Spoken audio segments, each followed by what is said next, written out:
Election commission যে বক্তব্য রেখেছে তার বক্তব্যটা বিভ্রান্তিমূলক, এই কারণে যে আমাদের সংবিধানে প্রতি 5 বছর পর নির্বাচন হবে এই কথাটি লেখা আছে, কিন্তু কোন পদ্ধতিতে নির্বাচন হবে এই কথাটি লেখা নাই।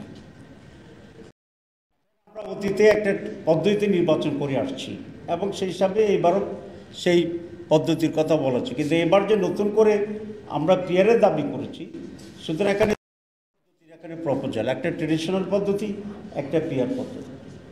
সুতরাং ইলেকশন কমিশন যে কথা বলছে যে ট্রেডিশনাল পদ্ধতিতে নির্বাচন করা, এটাও সংবিধানে নেই।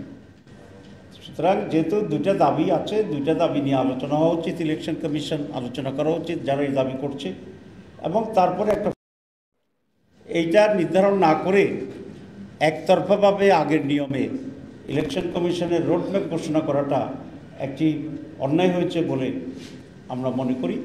আর একটি কথাকে বলে যে সংবিধানে নাই, আরেকটি দ্বারা বুঝাতে চেয়েছেন আরেকটা সংবিধান আছে, তাহলে এটা এক ধরনের বিভ্রান্তি এবং এটা ভুল তথ্য।